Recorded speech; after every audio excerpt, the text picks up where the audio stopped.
are they willing to have the political risk of having their energy coming from, say, Libya, and over some big transmission infrastructure? Anyway, nuclear has the advantage that the amount of energy sort of per atom is about a million times better than coal or natural gas. So you start with this huge advantage, and yet, given the complexity of the plants and the things you have to do, you more than wipe out your million-for-one advantage. And today's nuclear plants are fairly expensive, at least the way they're built outside of China.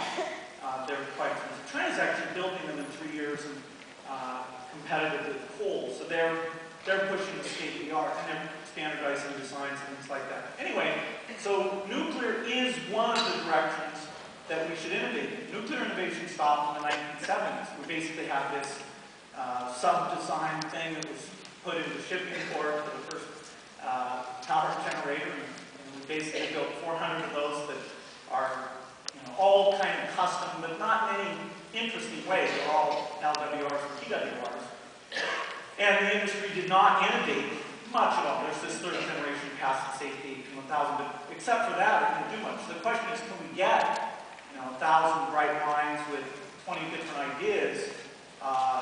And we're starting to see that. I don't have to believe in modular reactors, but some people do. That's great. Some people like these molten salt reactors. That's a little bit tricky. The crazy group I'm backing, we use U-238, depleted uranium. And because we have fast neutrons, we have this neutron budget that's very different. Now, our main problem is a material science problem. It's these damn neutrons. Degrade the platinum and everything. We don't have a predictable way of saying, over a 40-year lifetime, how various materials deal with that. If you look at the fusion guys, their neutrons are like 1,000 times worse than our neutrons. But even ours those guys have 14 MeV neutrons. Good luck with that. People should work on that. That is not an easy thing in terms of the economics. So nuclear in terms of baseband is incredible. And if you use this approach we're talking about, it is infinite. That is, you can filter out of the sea very cheaply enough uranium to run this thing for as long as the sun will shine. So in that sense, is it, quote, renewable, quote? Well, it's infinite. You don't worry about the many uranium. So anyway, I think it's one of the approaches that a ton more should be done in. We need more money in material science, we need more money in batteries, we need more money in transmission. This is an underinvestment area where if the government actually does raise trade money or carbon tax money, some of the bills that have been proposed don't actually fund R&D at a reasonable level. So it's kind of a tragic thing that hopefully we get a revenue source that we can take the energy R&D and get it up maybe a factor of 3 or 4 more. There's a few good things going on like dark E, but that doesn't work for nuclear. But I love nuclear. It does this radiation thing is tricky, but good solution. It was interesting recently in Connecticut. This natural gas plant blew up 11 guys. Just blew them up. Actually, I think it killed 5 million. If that had been a nuclear plant, everybody would know about that. Coal mines. Yeah, China did a good job last year. They went from 3,300 guys dying in coal mine accidents to 2,600. Very impressive, don't you think? But if nuclear killed those 2,600 people, we would just be, kiss the whole industry goodbye. It's interesting, deaths per megawatt. Nuclear is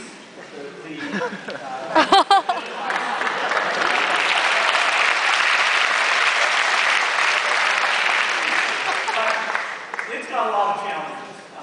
But it's great. I'm glad that there's this renaissance of people going into it. We have this company, and everybody in the company is either over 60 because they have done something, or they're in their 20s or 30s because they're open-minded and optimistic. So it's an interesting bipolar. We don't have anybody in their 40s and 50s because that was the nuclear shutdown periods when those people would have been trained. Go ahead. Hi, my name is Ranjit. I'm a freshman and I'm researching with Professor Sailor actually. And thank you for coming to MIT, but you probably like Harvard better. So my question is two-part. The first part part is that earlier you were talking about how you think that it would be a challenge to get a lot of young people into researching for helping poverty and helping world issues because they might not find the financial incentive in this. And you said that this would be an interesting problem to look at. But I was wondering, first of all, if you could elaborate a little bit on how you would look at this problem and what sorts of approaches you would take. And do you want me to say the second part now or after?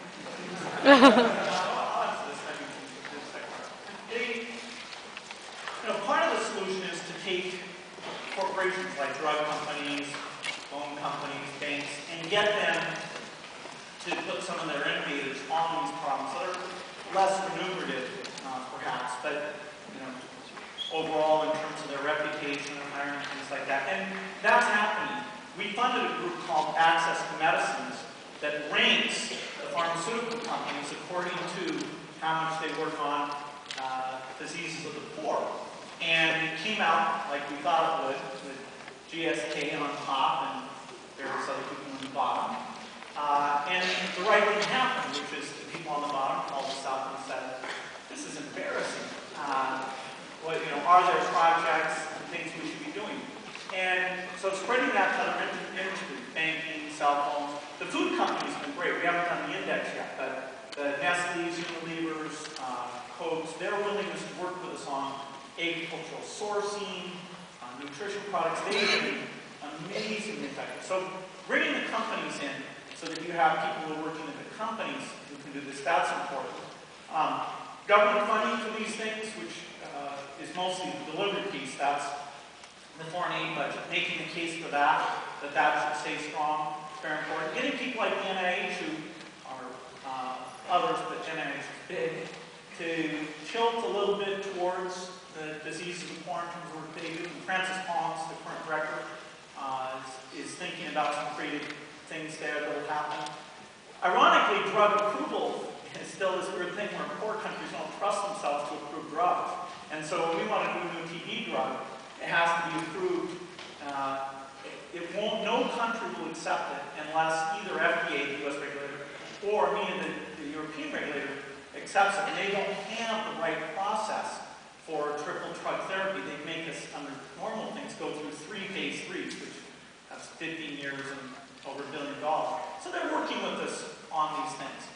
We're trying to get vouchers where if you do drugs for the poor, you get faster FDA review on your rich world drugs. So we need government, philanthropy, and corporate money to go into this. And that's the economic piece. Then we need the visibility where people feel like this is a great thing. And that, there is progress, but whether it's prizes or awards or things like that, there's a lot more that can be done. So what's the second? The second is less academic. I'm just curious, how does being the richest person in the world affect your life?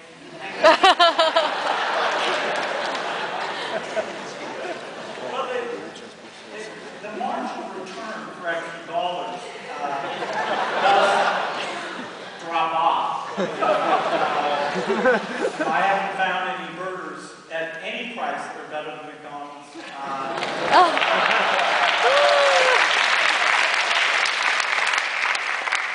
There's a few things, like air travel. It's nice. But, other than that, overwhelmingly, once you get past, some, I don't know what it is, a few million or something, then it's all about how you're going to give it back. What are you going to pick someone? Are you going to get involved yourself? How are you going to do that?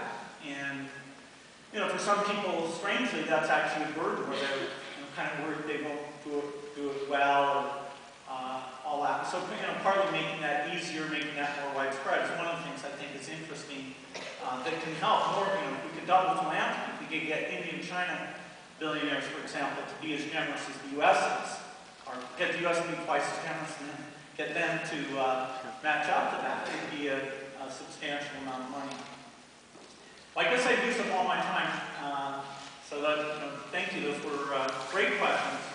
Let me just leave you with a small challenge or opportunity, which is that on the foundation